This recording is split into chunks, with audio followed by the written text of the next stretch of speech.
ठीक है, चलिए सीधे मुद्दे पर आते हैं। आज के इस विशेष विश्लेषण में हम भारतीय नागरिकता के कानूनी और दार्शनिक आधारों को समझने की एक बहुत ही दिलचस्प यात्रा पर निकलने वाले हैं। क्योंकि देखिए, नागरिकता सिर्फ एक पहचान पत्र या कोई कागज का टुकड़ा नहीं है ना? ये तो एक गहरे रिश्ते की नींव है जो राज्य और एक व्यक्ति को आपस में जोड़ती है। तो इस चर्चा को हम कुछ ऐसे आगे बढ़ाएंगे।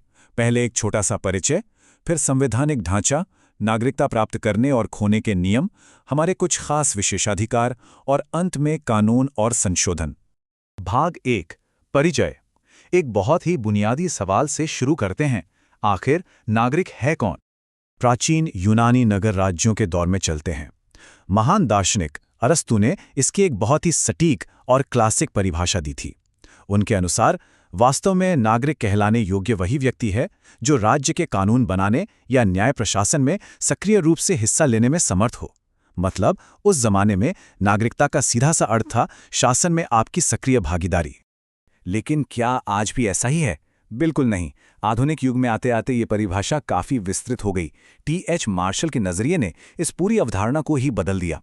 उन्होंने बताया कि नागरिकता सिर्फ प्रशासन तक सीमित नहीं है, बल्कि एक बहुत ही व्यापक दर्जा है। एक ऐसा दर्जा जिसमें आपके गारंटीकृत नागरिक, राजनीतिक और सामाजिक अधिकारों का पूरा पैकेज शामिल होता है।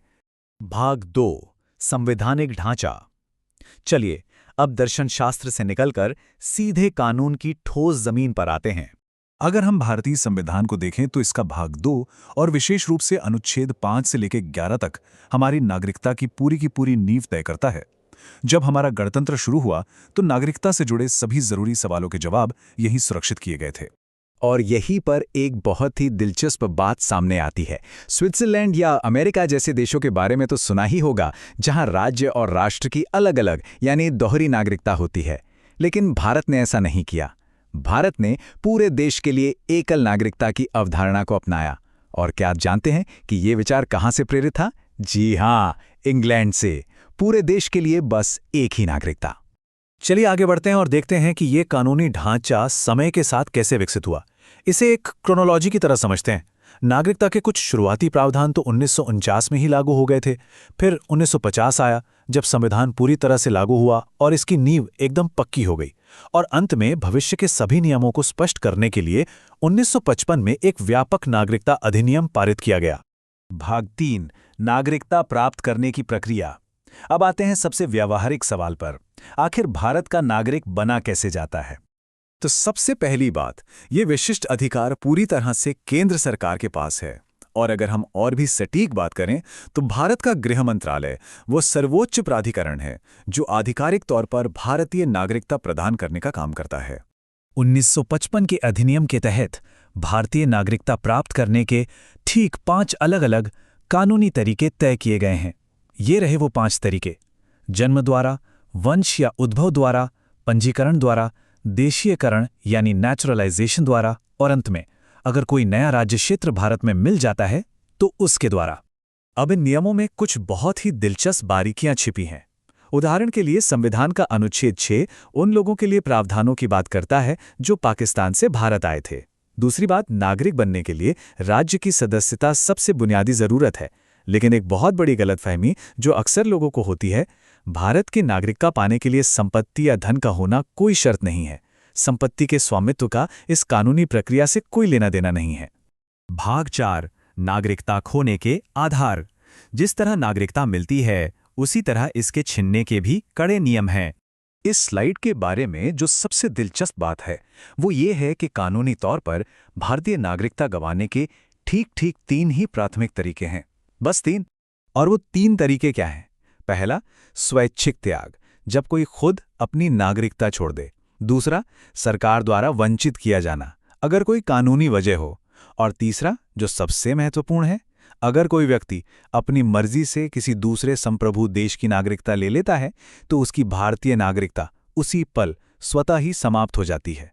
क्योंकि जैसा हमने पहले देखा, भारत केवल एकल नागरिकता की ही अनुमति देता है। भाग 5, विशेष विशेषाधिकार। अब बात करते हैं उन खास फायदों की जो सिर्फ एक नागरिक होने के नाते मिलते हैं। अगर हम नागरिकों और गैर नागरिकों की तुलना करें तो अंतर बिल्कुल साफ है। भारतीय संविधान के तहत नागरिकों को ऐसे बहुत से अधिकार मिलते हैं जो विदेशियों को नहीं मिलते। ये तुलना हमें बहुत ही सशक्त तरीके से दिखाती है कि कानूनी रूप से देश का नागरिक होने का असल मूल्य क्या है। अगर थोड़ा और गहराई में जाएं, तो अनुच्छेद 15, 16 और 19 के तहत मिलने वाले मौलिक सुरक्षा अधिकार सिर्फ और सिर्फ नागरिकों के लिए हैं। इसके अलावा संसद या विधानमंडल का सदस्य बनना हो या फिर सार्वजनिक पद धारण करने हों, ये सारी चीजें पूरी तरह से केवल नागरिकों के लिए ही आरक्षित हैं। लेकिन क्या ये अधिकार छीने जा सकते हैं? यहीं पर अनुच्छेद 10 एक मजबूत ढाल की तरह काम करता है। यह अनुच्छेद गारंटी देता है कि ये नागरिक अधिकार संसदीय कानून के तहत हमेशा सुरक्षित रहेंगे। मतलब नागरिकों के अधिकार ऐसे ही मनमाने ढंग से खत्म नहीं किए जा सकते। भाग 6, कानून और संशोधन। चलिए अब इस विश्लेषण के अंतिम हिस्से की ओर बढ़ते हैं। तो यहाँ सबसे अहम बिंदु ये है कि भारतीय संविधान के अनुच्छेद 11 के तहत भारतीय संसद के पास नागरिकता के अधिकारों को विनियमित करने की सर्वोच्च और अंतिम शक्ति है।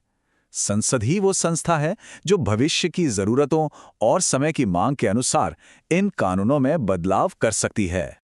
और संसद ने इस शक्ति का इस्तेमाल भी किया है। 1955 के अधिनियम में कई बार संशोधन हो चुके हैं।